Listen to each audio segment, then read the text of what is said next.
You just spent 4 years and $100,000 to become less employable. The university didn't lie to you.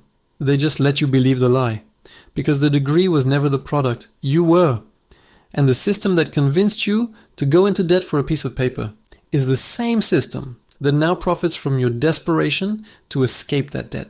This is not about education. This is about conversion. And you are standing exactly where they need you to stand.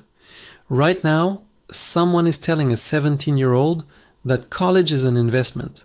They will show statistics. They will talk about lifetime earnings. They will make it sound like a safe bet. But they won't explain what changed. They won't tell you that the same degree that guaranteed a career in 1975 now guarantees you a spot in the gig economy with a loan payment that follows you to the grave. The degree didn't lose value because education got worse. It lost value because the system found a better use for you than employment. It found a way to turn your ambition into a subscription model. Let's go back. Not to ancient Rome, not to some vague historical metaphor. Let's go back to 1965, the Higher Education Act, the moment the federal government decided to back student loans. Before this, college was either affordable or exclusive. You paid cash or you didn't go. The intervention was sold as equality. Open the gates. Let everyone in. But what actually happened was simpler. The moment loans became infinite, prices became infinite. Universities had no reason to control costs when the government guaranteed payment. Students had no reason to question the price when the loan felt like free money. The trap was elegant. Make education a right, fund it with debt, and wait for the bill to come due. Who benefited? The universities built empires. Administrative staff exploded. Luxury dorms, climbing walls, lazy rivers. The education stayed the same, but the experience became a product. The student became a customer. And the customer always pays. Now let's talk about Germany in the 1930s. Not Weimar inflation, something quieter. The credential inflation that came after. As economic opportunity collapsed, people clung to credentials. More students flooded universities. More degrees were printed. The market responded by raising the bar. A bachelor's degree that once opened doors became a baseline requirement. And then you needed a master's, then a doctorate. The credentials multiplied, but the jobs didn't. The system created a race where the finish line moved every time you got close. Who won? The institutions that sold the credentials. The students just kept running. The psychological lever was simple. Scarcity. The illusion that if you just had one more degree, one more certification, you'd finally be safe. Third parallel. The company town model from the early 1900s. Coal mining communities. The company owned the land. They owned the store. They owned the housing. They paid you in scrip, a currency that only worked in their ecosystem. You couldn't leave because you couldn't save real money. Every dollar you earned cycled back to the company. The cage was economic. You worked to pay rent to your employer. You bought food from your employer. You died in debt to your employer. The modern university system learned from this. They don't pay you in scrip. They pay you in credentials that only have value if employers agree to recognize them. And employers raised the credential requirement the moment everyone had a degree. The currency devalued, but you still needed to play. And the debt keeps you working in their system long after you realize the degree isn't paying off. This brings us to stage 1, the encoding. This is where the trap begins. It starts in high school. Guidance counselors, parents, society, everyone repeating the same script. College is the only path. Trade schools are for people who couldn't make it. The military is a last resort. A gap year is failure. The message is everywhere. Television shows where every successful character has a degree. News segments about the wage gap between college grads and high school grads. The data is real, but the context is hidden. They don't tell you that the gap is shrinking. They don't tell you that the debt is growing faster than the wage premium. They just show you the fear. No degree equals no future. And fear is the most efficient sales tool ever designed. You are 17. Your brain is wired to follow the herd. The herd is going to college. So you go. Not because you chose it, because you were encoded to choose it. Then comes stage 2. The commitment lock. You've been accepted. You've signed the loan papers. The money doesn't feel real yet because you haven't seen the bill. It's just numbers on a screen. The university makes this easier. They spread the cost across semesters. They hide the interest rates in fine print. They use words like investment and opportunity. You are 18 years old and you just signed a contract that a bankruptcy court won't let you escape. The loan is guaranteed by the federal government, which means the lender has zero risk. If you default, the government pays them. Then the government comes after you. Wage garnishment, tax refund seizure, social security offset. The loan follows you until you pay or you die. But at 18, you don't think about that. You think about freedom, campus life, the future. The lock clicks shut and you don't even hear it. Stage 3 is where the system turns. The devaluation cycle. You are 2 years in. You are surrounded by thousands of other students with the same degree plan, the same career goals, the same resume template. Everyone is competing for the same internships, the same entry-level jobs. And while you are studying, the market is changing. Employers see a flood of graduates. They raise the requirements. Now you need experience to get an entry-level job. You need a master's to get the job a bachelor's used to guarantee. The university responds by offering more graduate programs. More debt, more years. The degree you are working toward is losing value in real time, but no one tells you to stop. They tell you to specialize, get another credential. Stand out, the treadmill speeds up. You run faster. The finish line moves. Stage 4 is the realization. You've graduated. The job market doesn't look like the brochure.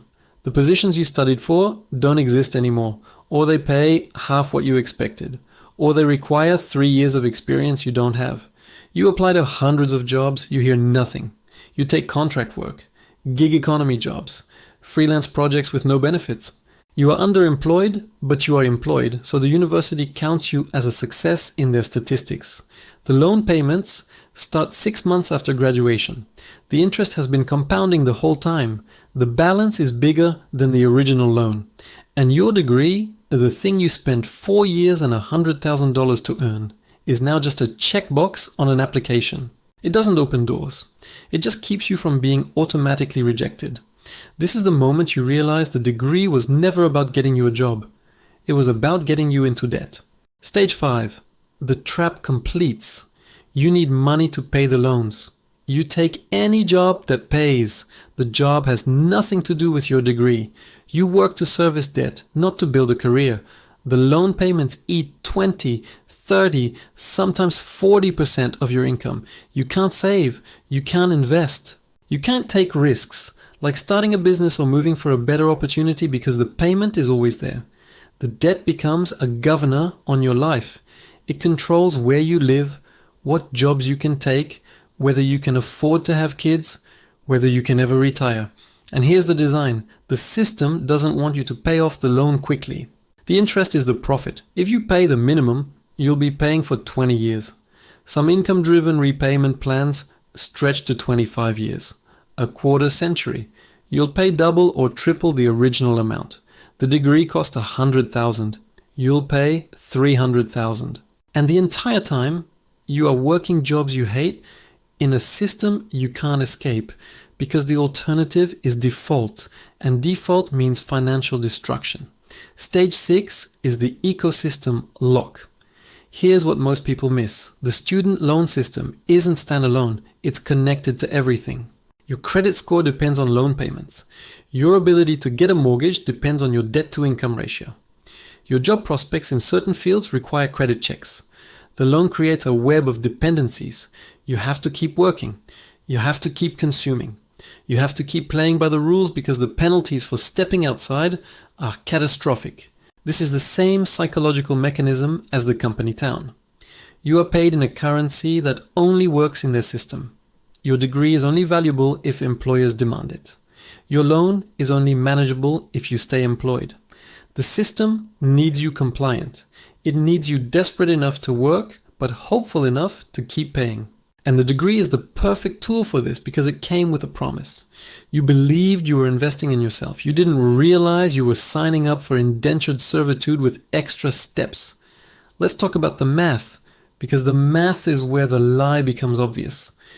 The average student loan debt in America right now is around $37,000.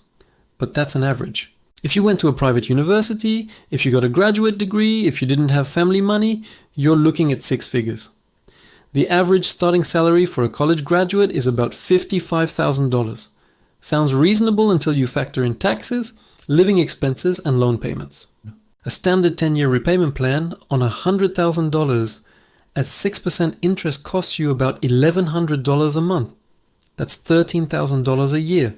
Out of a $55,000 salary, you're taking home maybe $40,000 after taxes.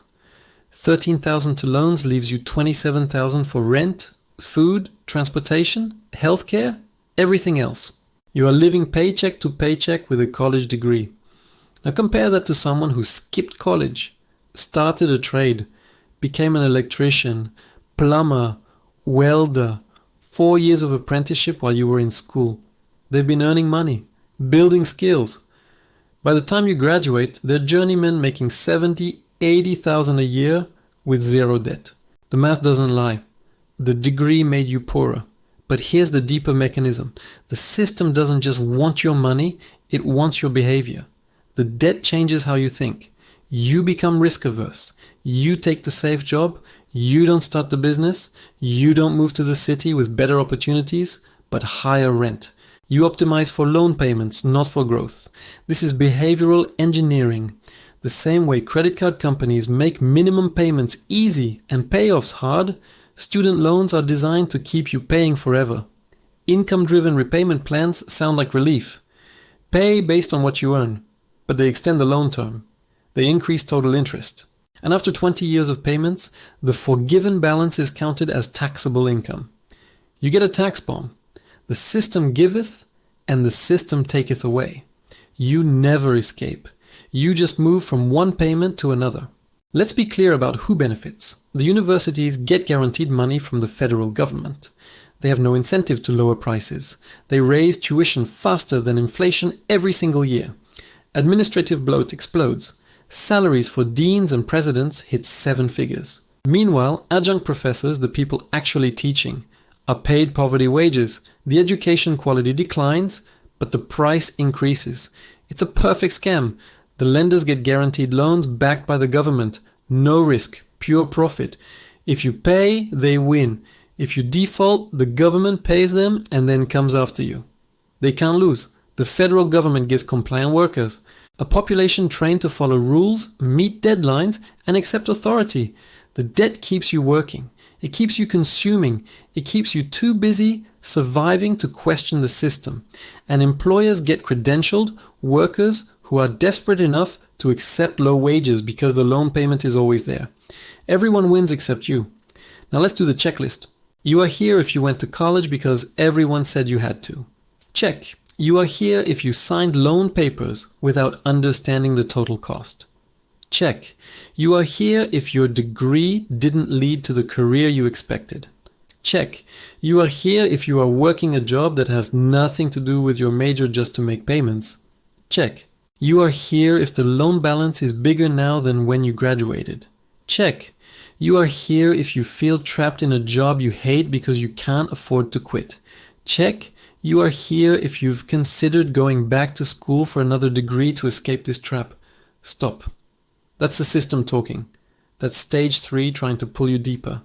The solution is not another credential.